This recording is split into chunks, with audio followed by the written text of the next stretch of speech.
Welcome to this new episode of Invisible Threads of Kindness. Today I'm having a conversation with Mary Vidya Porselvi. She's an associate professor and head of the Department of English at Loyola College in Chennai, in India. But most of all, she is a wonderful writer that has been doing her research on the topic of ecofeminism. And she's been really going into depth into understanding the folk tales from India and how folk tales can rewrite our stories to connect women with the environment and to connect us all into this space of feminine benevolence and understanding. And so she has authored different books. Some of her titles are Nature, Culture and Gender, Rereading the Folktale, Bhoomi Tales, Nature's Voices, Women's Voices, Environmental Humanities in Folktales. And then she has also published recently 3 collections of nature poems titled Gaianjali, Kalpavriksham and Unfading Rhapsodies. She likes to read and write poetry with nature at its center. To me, the work of Vidya has been a big door, a portal into the topic of ecofeminism that I did not know about before. And I feel like it's always about rewriting language and rewriting perspectives and cosmologies. And that's why it's so important for me to share this, because it's about how do we expand our eye, our gaze on the world, our feeling and sensing the world. And how do we make it more animate? And how do we make it more expansive? And how do we make it into relationships with the living world, with the whole world, with the universe, with the cosmos? How do we relate to one another? And to me, reading Vidya's book has been one of those portals into understanding, wow, there is a different way of understanding also my body, of understanding myself as a woman and my place within this beautiful earth, and also to something that it's not only related to women, but it's in the way we can approach the feminine, and we can do it with deep reverence and respect. And this is something that every one of us can do, whether we are identifying with one gender or the other. It's the way we are approaching the earth, it's the way we're approaching nature, it's the way we're approaching our bodies, it's the way we're approaching the larger whole. And so, yeah, it's just a joy to share this, and it's given me such great joy to be in this conversation. And I just leave you with that, with this joy, and I hope it fills you of the abundance and the richness that I felt when I was recording it. And I thank you for listening and observing and being part of this community.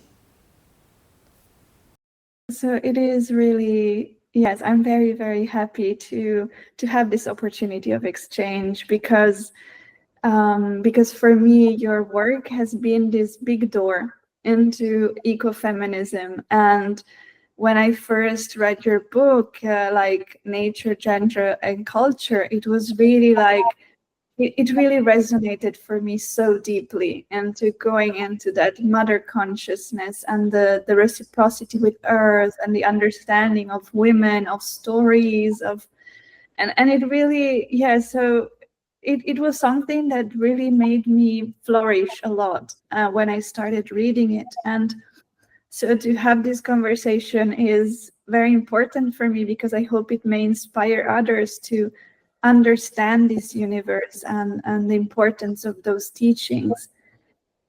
And I want to start with a question that kind of was inspired by the last book of yours that I read.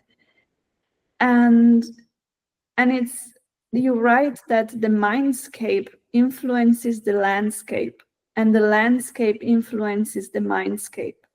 So when nature is embedded in culture, the culture is marked by abundance, interconnectedness, interdependence of life forms.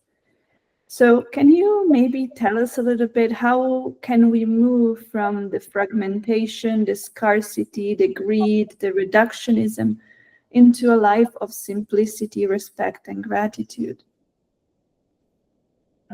First, I would like to thank you for inviting me to talk about my area of interest, the topic which I am really passionate about, ecofeminism. It's a very beautiful question you had asked. In our culture, and in our language, we have a word called agam.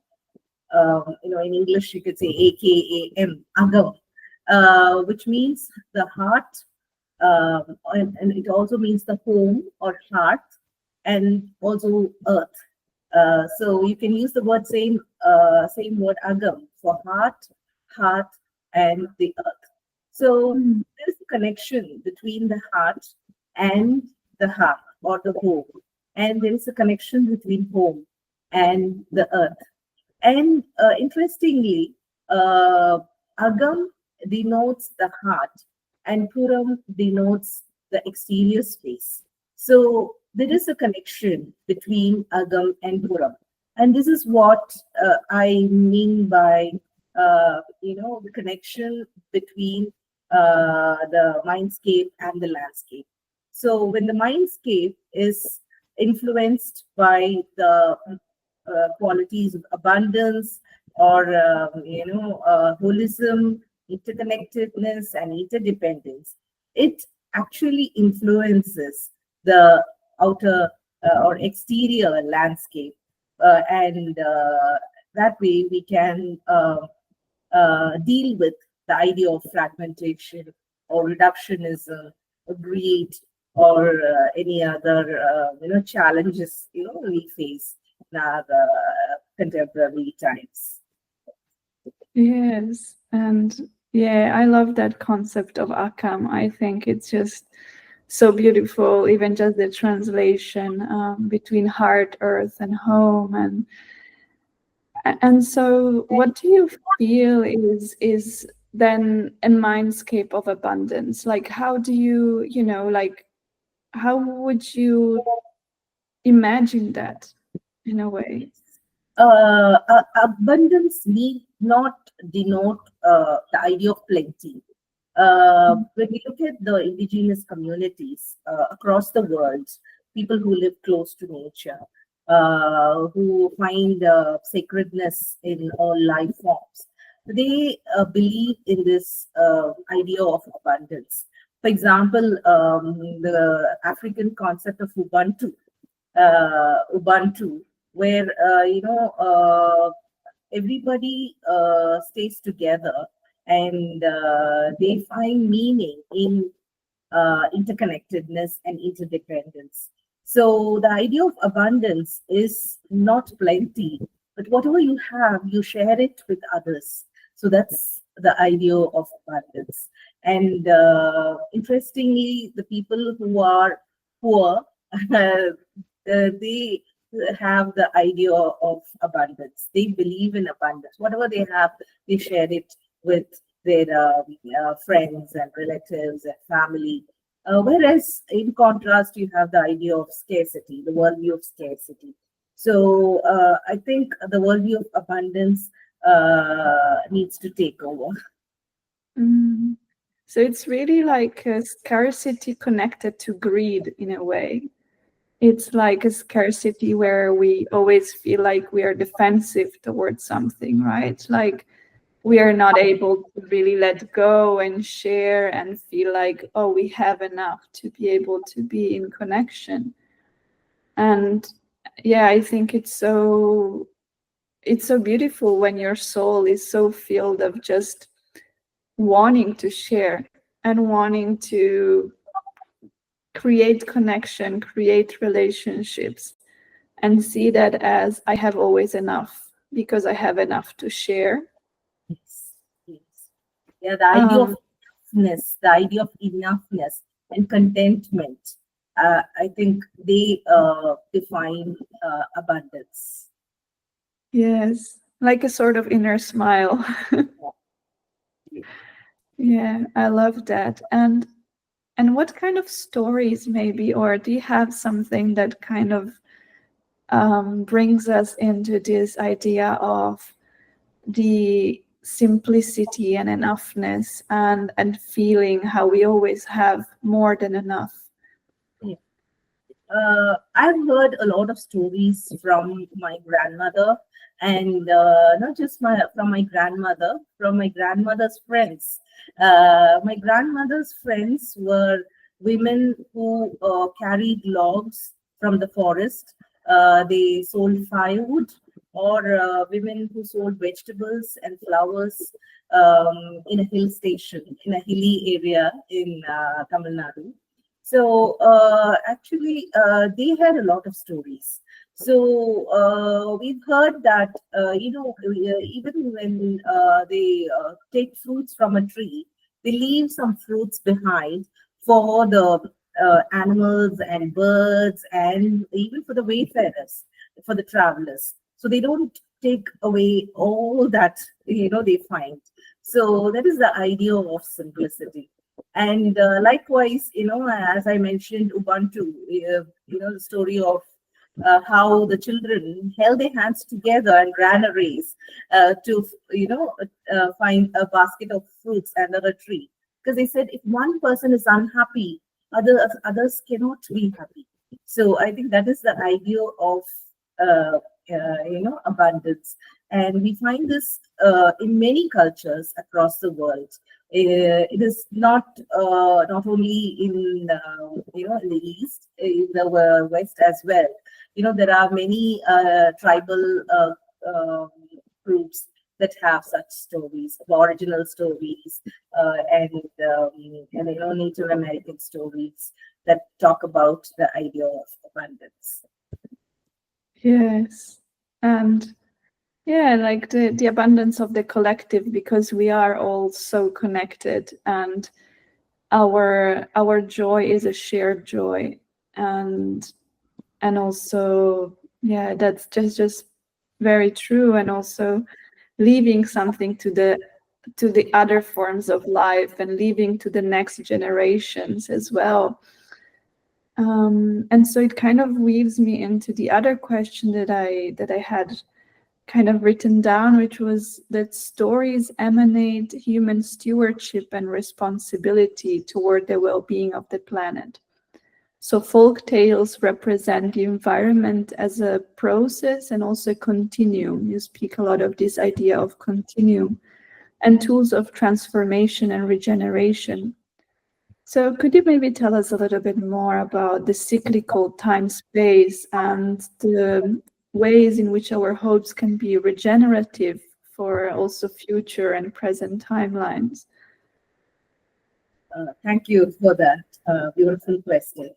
When we talk about space and time in the context of nature and culture, uh, we find a lot of difference between human time and nature time. So nature's time is completely different. The pace of nature is completely different from the human beings. So they don't have days, weeks, hours, months. So they were all created by maybe not even by women, but by men. So much later, much later. So there is a huge difference between a nature's time and the nature's cyclical time and human time. And human time is usually linear, and they also end up, with a full stop.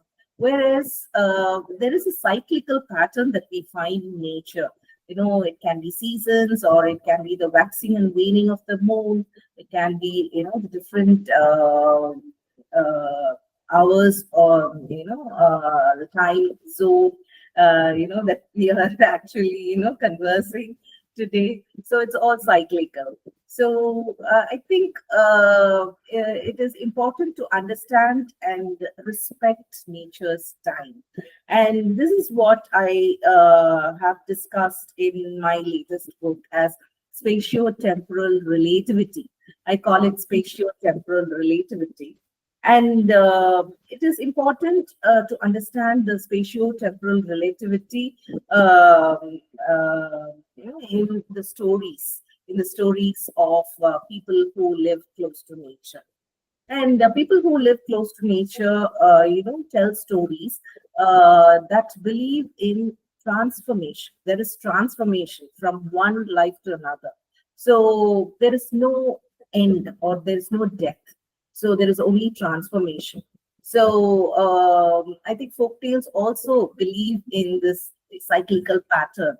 A story doesn't end with the end card. It moves from one form to another. So I think this is what I mean by spatio-temporal relativity, understanding the cyclical pattern of life. And that will actually give us a lot of hope and faith in regeneration of life, and also makes us very humble. So, so this is something we can actually identify not in just eco-critical theories or eco-feminist theories, but also in Zen theories. So I find there is a journey, there is a quest happening between the mind or agam and the outside world, the puram. So there is a Zen journey. And recently, in one of my poetry books, I have coined a term called Zeni, which is a portmanteau of Zen journey. So there is a Zen journey taking place between the inner self and the outer self. And there is a connection. And you can't define this in terms of space and time, which we see in the modern science or contemporary framework. Whereas this alternative worldview actually believes in a systemic understanding of life, and it also tries to provide solutions for all the systemic problems that exist in this world. So the idea of interbeing, the idea of interconnectedness, I think that will actually give us a lot of hope in the future. Yes, and I've been, while you talked, it kind of made me think about our journeys as, in the end, like a growth of our soul and a growth of understanding and a growth of becoming more loving towards all that is. So rather than seeing it as an outcome that needs to be reached, is more like, how much can I love all forms of existence, and how much can I be in relationship with all of them? And kind of, I don't know, I start imagining that's my level of success, like that's my level of outcome. That's like my goal. That's where I want to go. And sometimes I feel, when I move away from the natural time, organic time, sometimes I just looking at the birds or looking at the trees or looking at I don't know, I really love looking at the birds, because they really give you this sense of like things that are flying and that are moving in their own organic time. So like, how do animals move in there, right? Like, how do plants move in there? How do the foliage of trees move? And it kind of gets you back into, wow, that's the time that I want to embrace more, because that's the time where it all flows naturally in its own way. And I think it's also very connected to our breath.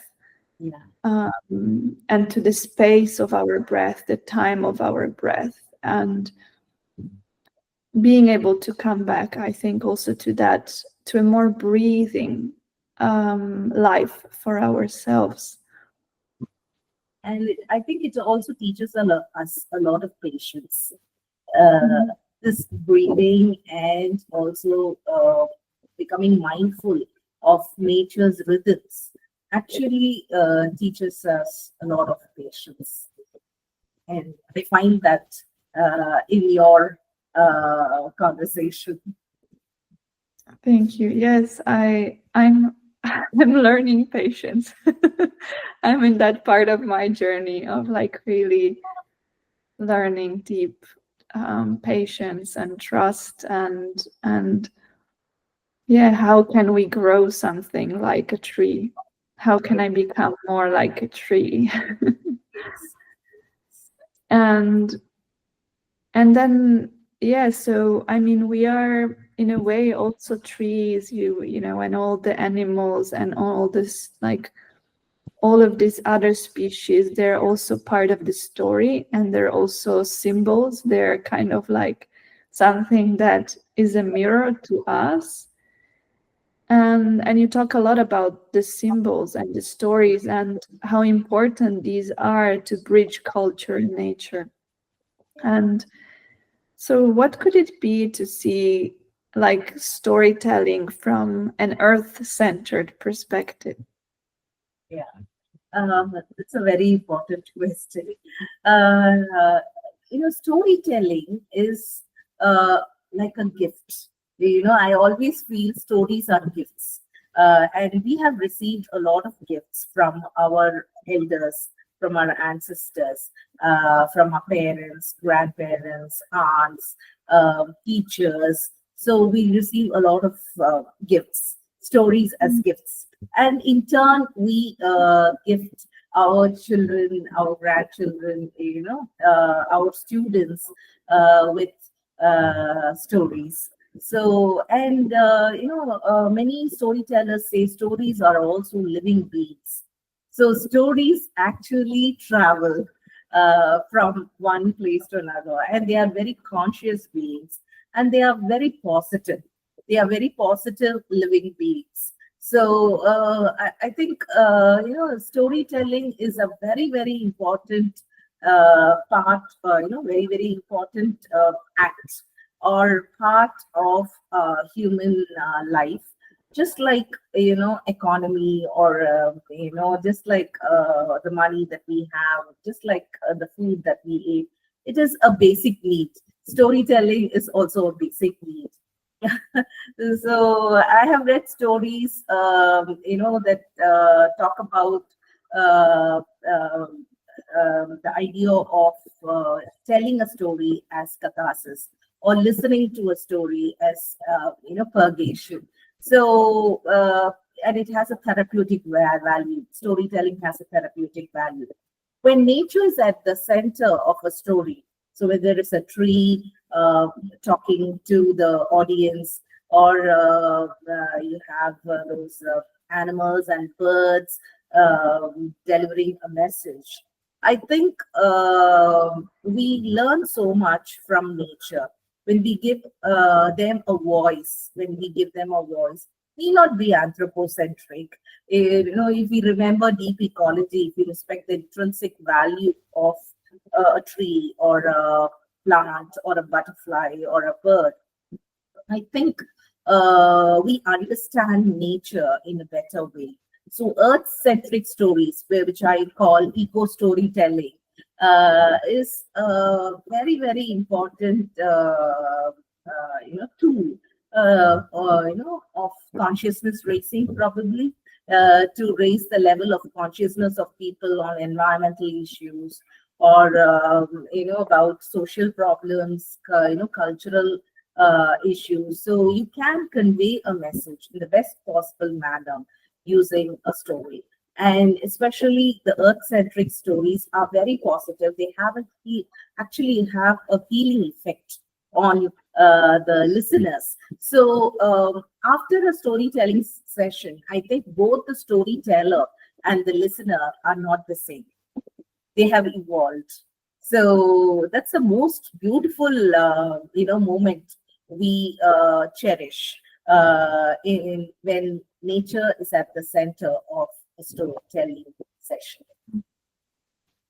I love that. I love the idea of stories as living beings, and And also I feel, even when I read your books, I feel so much healing. It really does heal the heart and the soul, and it brings it back into alignment. And yes, and that's something that I also really like about, that I really appreciate about your, all the research that you've made, because I do feel like when I read it, it gets me back into that space, and it just makes me feel more whole. And would you like to maybe open up a little bit more about stories as living beings? Yes. In a life, in the times, in our contemporary times, I think there's so much negativity, and there's a lot of narratives that are not biophilic, I would say. So I think stories that center around nature, that is based upon earth-centered values are biophilic. So they actually give us this rejuvenation, idea of rejuvenation within ourselves. So I think stories are very important as a kind of treatment, a therapy in this modern day world when we are bombarded with a lot of negativity, and they give us a lot of hope. And as I have mentioned in the book, I find love as an organizing principle, or care as a unifying principle. And it happens only when, we have stories. I think stories are tools, not just tools of empowerment, but they are tools for change, social change, cultural change, environmental change.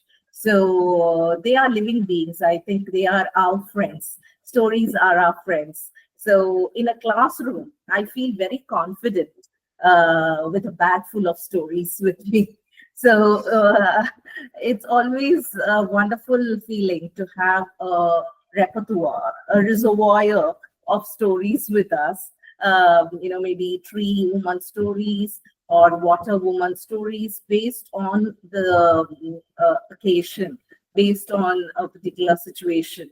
You want to tell them a story. I think we have abundance, a rich cornucopia of stories around. And we have to simply look around, observe, and receive. And I think the universe will, continue to send us, with lots and lots of stories. And it's our duty to revisit our culture and tradition, and save some of those, stories that are slowly dying. So if stories are living beings, I think we have a responsibility to save those stories for our future generations. I like that. And yeah, also rewrite stories. And as you were saying, I think this is so important what you're saying, that we are, like by taking in those stories, we are connecting to new futures and new ways of imagining the future as a reconnection, and kind of changing our ways of interpreting reality, understanding and reconnecting to our roots. And also I understand that all of them are very, there are some universal stories, but also there are some of them are very contextually relevant. I mean, of course, it changes depending on where you are in the world and what kind of stories might be most relevant to you.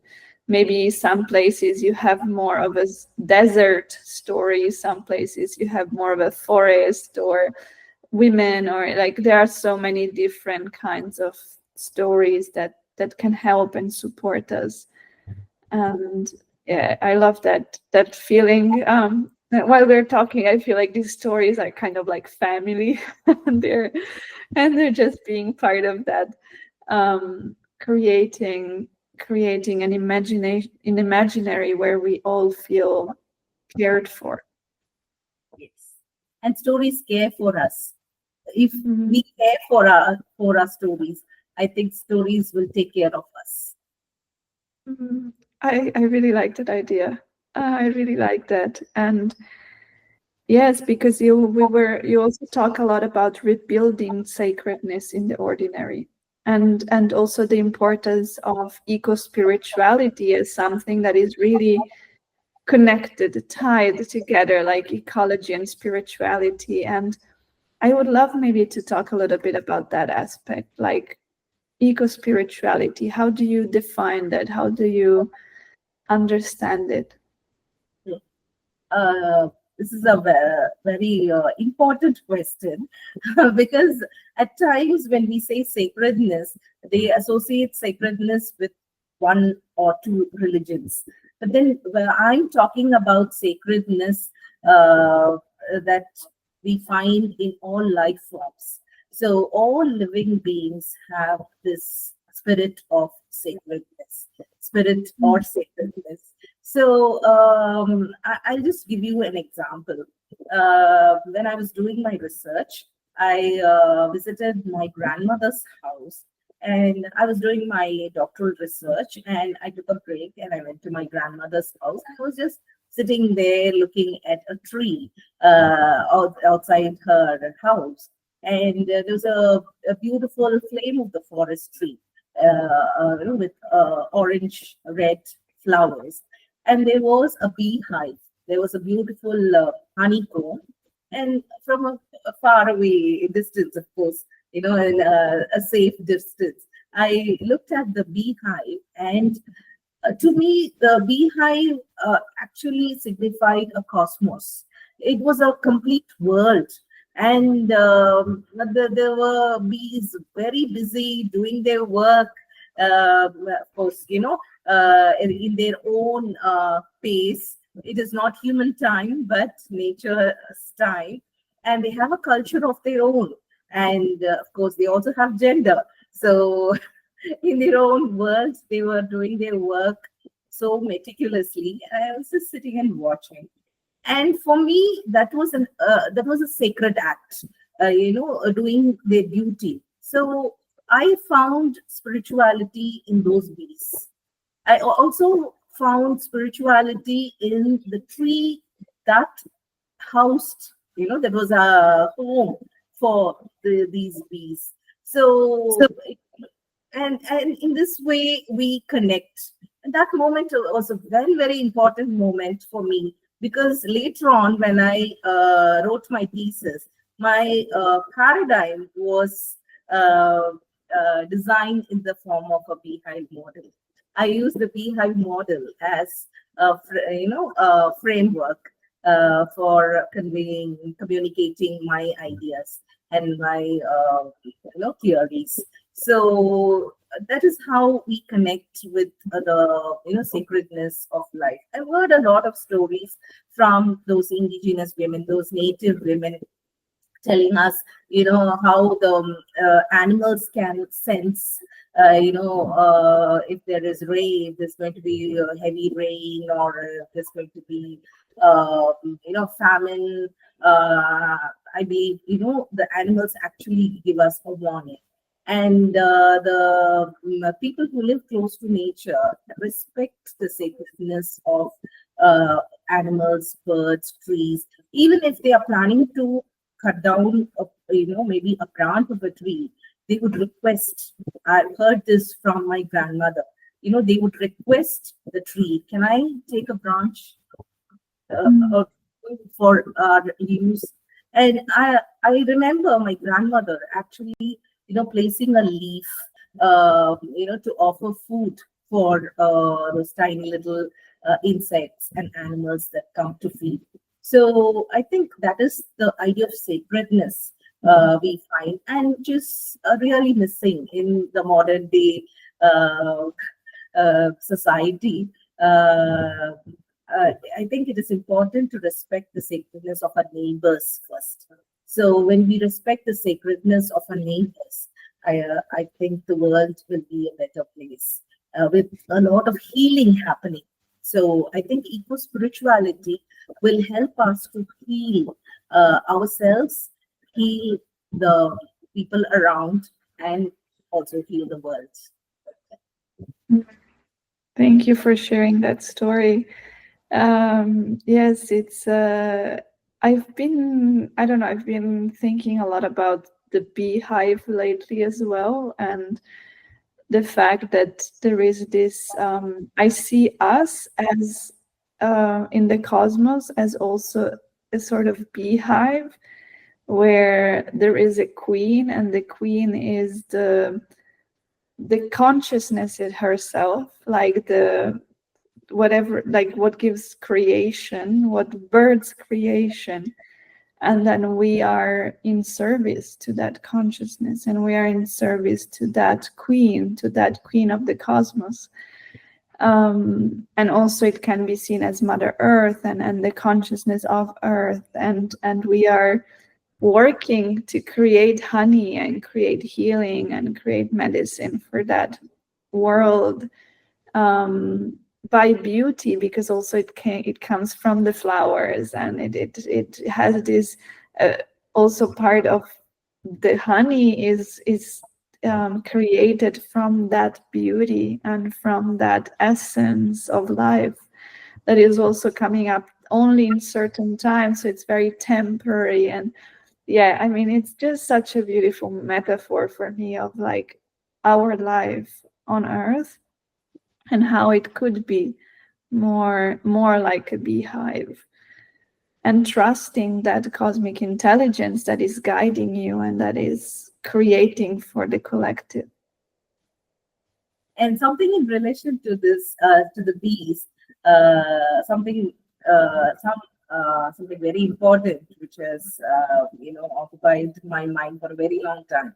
I've always thought bees actually respect the flowers, and in the simple act of getting the honey, the flowers remain so beautiful, forever, because the bees actually respect the flowers. I think that is something the humans must learn from nature, to respect, the other living beings, and respect becomes a very important quality that we learn from nature.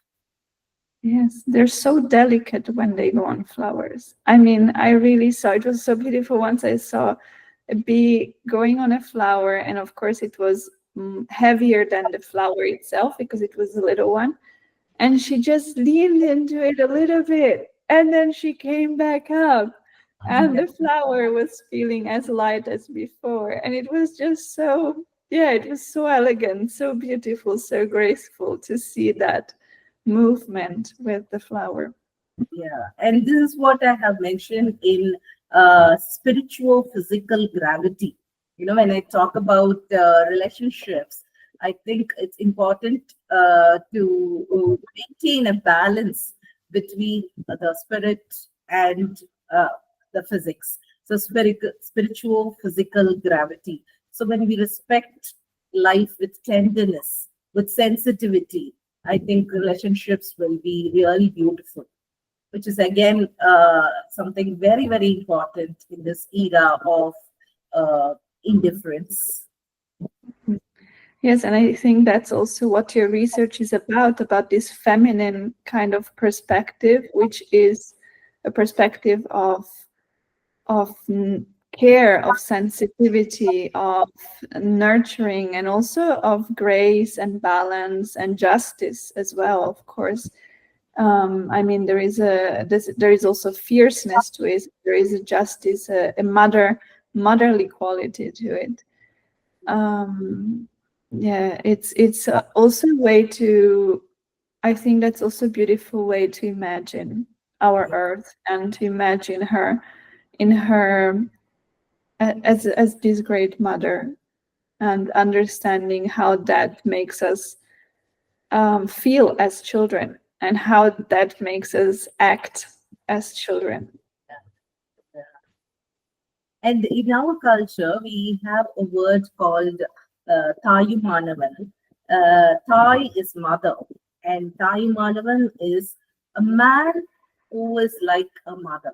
So I think it transcends gender. When you have this sensitivity and tenderness and respect for life, I think men, women, or the third gender, they all have this idea of respect. And, they will definitely uh, heal the world. Yes. And in fact, you say also that it's very important to redefine the role of women and marginalized groups. And I guess that's also, it comes, many groups can go into this, also the fluid genders and many others. So, and to kind of redefine the role as messengers of this simplicity, goodwill, the peace, the hope, in rebuilding a new era where we can embrace harmony. And you say love is an act of liberation for all beings. What does love mean in this dialogue? What does it? How can we expand on this concept of love as freedom, as liberation? Yeah. I think I got a lot of inspiration from our Tamil poetry, Agam poetry, which deals with love. So basically, Agam poetry is love poetry. And this belongs to the Sangam age, that is, several thousand years ago. They believed in this idea of love as the unifying principle. So I think when we talk about caste or race or all these descriptions that came much later, caste, creed, religion or gender, all these definitions came much later. So I think love was at the beginning, like the stories. I think the world came into existence with the idea of love.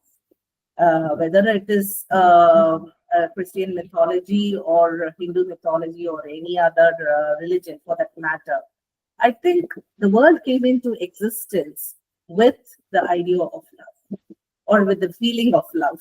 Maybe you can use your mind and say the idea of love, or you can use your heart and say, the feeling or emotion of love. So love is at the center of creation. And even now, when a child is born, I think love is at the center of creation. So I think that is how love becomes a very important agent of change. So where there is no love, I think it is our duty to share our love and care, especially through our stories. At times, the stories cannot or need not be a narrative with words. It can be a simple action. A simple action can be a story. So that is another way of looking at the idea uh, of love as a powerful tool of creation, and that has existed for a very long time. And I think the other descriptions come much later, which has actually led us to fragmentation and reductionism and scarcity and all that. So it is important to go back, revisit our cultures that were built upon love as a unifying principle. Not just the love between man or woman. It is between the parents. It's between the sisters. It is between the women. It is between friends. So there are different types of love, and in Tamil we have different words for love. Anbu, anbu is affection. Kadal is romantic love. So there are different words, and it all goes back to this idea of gifting, which I would say is, gifting a story. Yes, and I think this is very important that you're saying that it's about understanding love without attachment, without greed. Love not as something that we possess, because we cannot possess it. It's never been ours and it's never gonna be, really. I mean, as you say, maybe that, circling back also to what you were saying at the beginning, it's like this act of generosity, this act of sharing as a form of love, and then it liberates itself because we are not attaching to it any expectation, but we're really just openly giving and being in that act of sharing. And as you say, the stories we are gifted, and everything is a gift, really. Our whole life is a gift. And acknowledging that truly, so that it can liberate us and not create more ownership.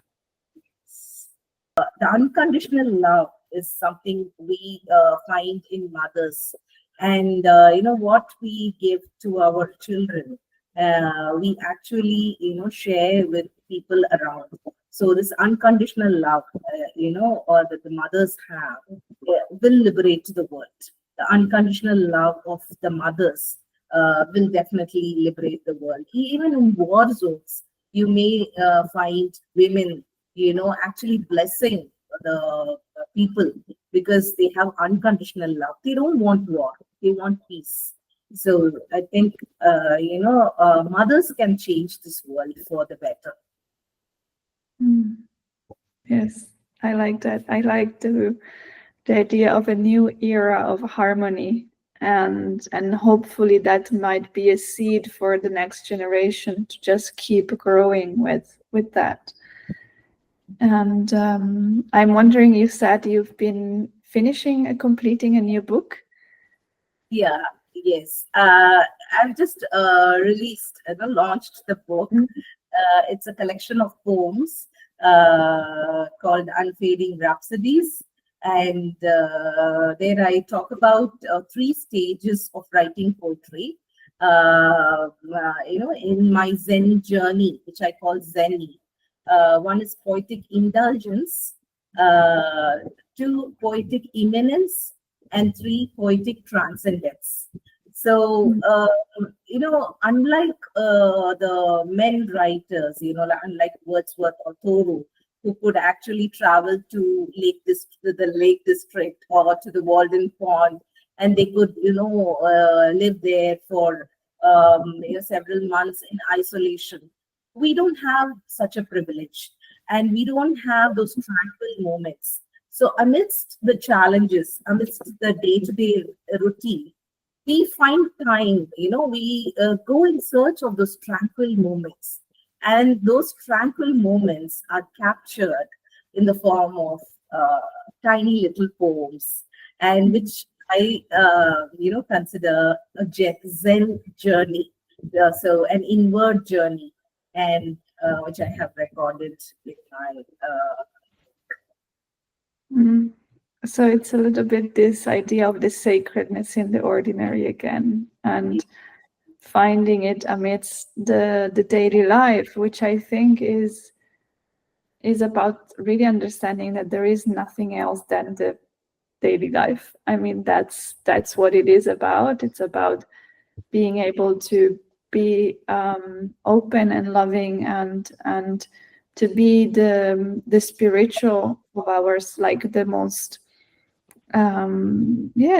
just the most sacred aspect of ourselves within the daily acts, with like how can we bring more inspiration and enrichment, and be generous towards others, and just and fair, and and be present with that.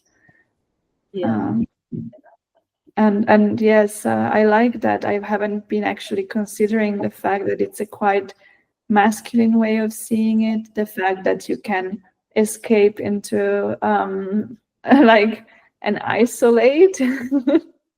And I, in a way, actually the stories of women are always about community. Yes, very true. They're about gathering together, and I think I was listening to a sharing once that they said women would go into cave together because that's where they would feel safe to share a sacred experience. Yeah, yeah. The idea of women's community is very important in our culture. We have these dance forms, folk dance forms, like kummi and kolatam and all that. They dance in the form of a circle, as one group. They dance in there is no individual person dancing, so it's always a community dance. They go in circles actually, and they clap. So that's a kind of dance form, to me is a folk art form. So I think they believe in this idea of community, and again I think it is a systemic solution to a number of systemic problems that are happening around in our world. This idea of community is actually missing, especially among the youngsters, because there's a lot of individualism, and they go on a personal quest. And if they are disappointed, they don't have a choice.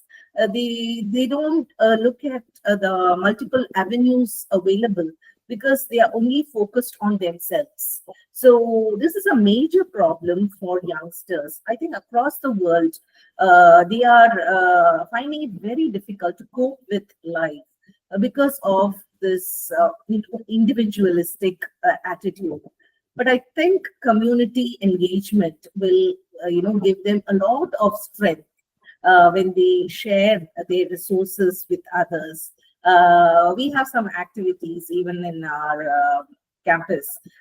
So a good student can actually, a student who has good language skills can actually help another student who comes from a rural area, who is just learning the English language. So I think when there is a sense of purpose, when there's a sense of purpose, I think the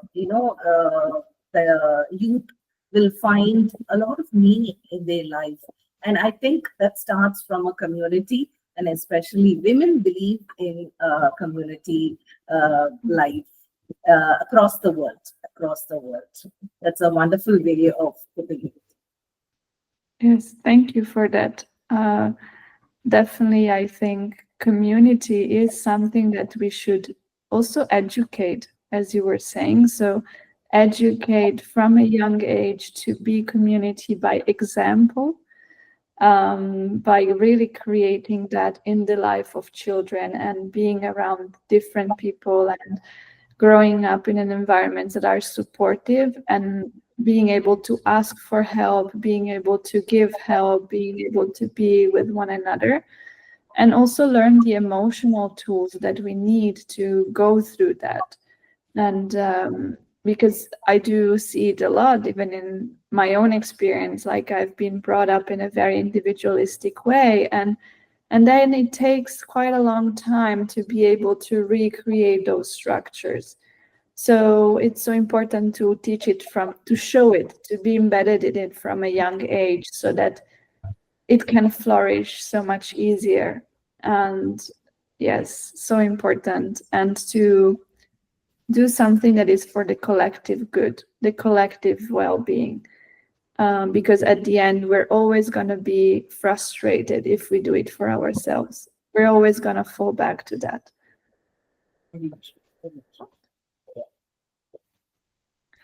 Yeah, so Yeah.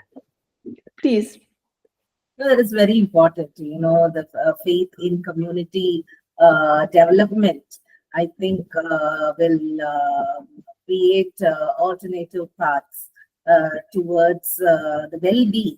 When we talk about the sustainable development goals, or all those challenges in front of us, I think community development will definitely, provide alternative solutions and systemic solutions to the systemic problems that are happening around us.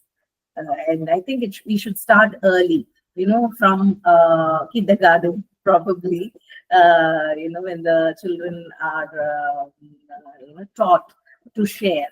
I think sharing, starts with.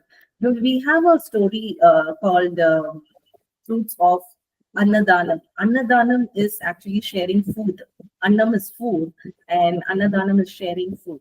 So, what are the benefits of sharing food? They say when you share food, you go get a lot of blessings. You find find positive energy. A lot of positive energy. So I think when we start early, when we teach the children to share, I think there they begin to understand the idea of a community. And there is so much.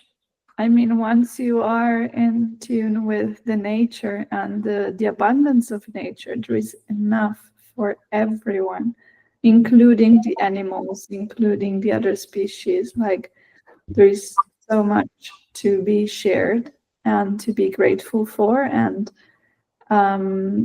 yes, to definitely, I hope we can all rewire into that idea and into that perspective, and of the more than enough, like really being able to have so much when we just thrive together and we have more than enough. And I think really the sharing is also with the non-human, like sharing with leaving enough for the trees to actually have a better soil, leaving enough for the birds, for the insects, for any other animals going around. I think about that because it's very common in my area, but like about all of the different species that might benefit of that, and make it regenerative for all beings.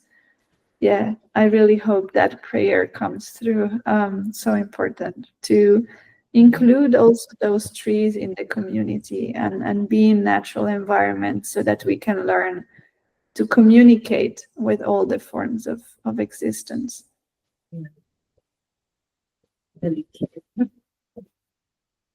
I think even our classrooms should have such an atmosphere, the community feeling, because I think the educational system also needs to restructure certain traditional ideas. For example, this getting the first mark, getting the first rank, and all that. So there is a rat race. There's a mad race, and there's a tough competition. So I think people have forgotten the win-win situation. So I think the educational system should also come up with these community models where they can help each other to learn. And I strongly believe in peer tutoring and peer learning. So that's one way of helping each other in learning and understanding. Uh, I would say knowledge. I think more than knowledge, I think wisdom is more important. Gaining knowledge is important, but I think we should not stop with knowledge. We should go ahead and find wisdom in our lives. And of course, it gets translated into enlightenment. So these are the three levels I would always think of: knowledge, wisdom, and enlightenment. So I think we need to look at all the three levels, not just stop with knowledge, gaining knowledge. Yeah, and stories actually give us a lot of wisdom and also enlightenment. Yes, and it's just like I feel enlightenment is that space where you give light to the parts of you that are ignorant and that don't have any wisdom, so that you're just bringing more wisdom into your space and your body and your understanding and sharing that again. And yes, and I think definitely coming out of that idea of competition, of outcomes, of expectations, and what does it mean to have a sustainable future where all beings can thrive? So can we make that our priority? Can we make a top priority the well-being of the whole of the community of the planet, rather than how good do we look at doing that, or what's the best grade? And I feel, I mean, anyway, it doesn't bring you anywhere, and you might get the best grades and then have no experience, no wisdom, being empty. So yes, shifting our values, shifting our value system into what does it mean to be successful? What does it mean to have purpose, as you were saying, to give our life purpose? There's a story, if I can share, of a person who goes in search of an audience. She wants to tell a story to people, but she doesn't find an audience. The story is called A Story in Search of an Audience. And then she finds someone, who is expecting a child, and the child, in the mother's womb, is actually eager. She is interested in listening to a story. And it's such a beautiful tale. And this old grandmother who is narrating the story, she gets very happy. And she actually, tells the story and also blesses her. She says, you will be great one day. You will rule this kingdom one day. So I think, that is something, we learn from this idea of listening. And listening and speaking are part of a community behavior. So I think if you want to actually really develop a community, listening is very important. So I feel listening is also a very important skill that is, forgotten, today, because people like to talk more, whereas I think listening with a with a lot of silence will actually give them wisdom. So they gain more wisdom when they listen. So this is something fundamental to the creation of a community, listening to people around. And this is something I was reminded of when you were talking about, the community and the group. Yes, thank you for sharing that. I do believe in dialogue with the different aspects of being, and being able to listen to. Also, yeah, I don't know, I just really love the idea of listening to the human and the non-human, and being able to tune into those different ways and languages, and making and sharing from that perspective, from that earth-centered perspective, where it's not about you, but you're actively trying to engage, actively trying to create a relationship, and being present. And yes, and I think surrendering to that presence and that place that you can become a space for others. And I think that is so enriching, really.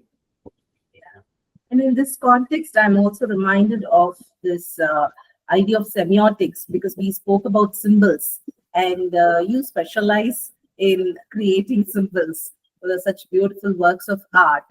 And as an eco-feminist semiotician, I came up with this word. I coined a word called ecofemiotics, because already we have, eco-semiotics. But then I thought, this is a feminist or a feminine version of semiotics. So it's called ecofemiotics. And I would, dedicate the word ecofemiotics to you, Bodhishola, because you've been such a wonderful creator, and I love your artworks. And actually, it tells us a lot of stories. Through art, you are actually narrating a lot of stories. And I think for many centuries, women were silent or either silenced. Either silenced or silent. So they found different forms of expression, like maybe quilting, or in our culture we have these beautiful patterns called kolam or rangoli. So beautiful art forms that represent an alternative view of life. And this again is another very important role and responsibility of an ecofeminist, thinker or writer, to identify these folk art forms, to identify these art forms that actually communicate the woman nature proximity, the earth centric values that do not find uh, you know, words in the man-made language. We don't have words for such expressions in man-made language. I think as a feminist, as an eco-feminist writer and thinker, I feel the women's world is less represented through a man's language. Maybe you can share your thoughts on it as an artist. How do you look at it? Well, I want to thank you wholeheartedly because, as said, like reading your book many years ago was the door for me into what I'm doing now, and it was like the beginning into what I felt so passionate about, and what I understood was my path, because I was like, wow, this resonates so deeply with me and what I'm feeling, and not only with me, I mean with everything. And as you're saying, I think it is quite challenging to be a woman telling stories in a culture that, first of all, doesn't really want to hear stories of hope. So, and this is something we don't talk a lot about. There is so much wish to hear only the negative. There is so much, even art. We always want to see. There is this kind of like, we want to see ugly art. We want to see a certain kind of art, a negative art, a critical art. And there is not so much space for the stories of resilience, of hope, of regeneration. Thankfully, it is something that is changing now, and we are seeing shift in this consciousness. But it is still, I find it still quite challenging. But I think it is also, that's why it's so fundamental, and that is why it's so valuable. And I think art is so important because we absorb so much through symbols. We absorb so much from the visual and this and the sensorial, and I think that for me by itself is so, that's why I do what I do, and I want to promote that, because I think we absorb so much by those symbols, and also so much by the beauty that is created in the way we are and we dress, in the choices we make, even the way you are choosing fabrics, the way you're choosing jewelry, the way you're choosing to become also an extension of nature in a way, and become kind of expression of that, what is nature's beauty. And it has many levels, but I just feel like that kind of inspired me from what you said. Yeah. Thank you for sharing your journey of ecofeminist art. I think it's a process, and I hope it can be for others a way into deeper consciousness, into deeper understanding. And I also feel like at the end we are also using a lot of words, but what it means, it's all about, going back to what you were saying, it's all about loving life, So being in reverence to that love, being in reverence to life herself, and trying to find ways to express that, whether through writing, through visuals, through music, through clothing, through any form of anything, any kind of expression. So yeah, I really hope it can just ripple out into the universe. Yes.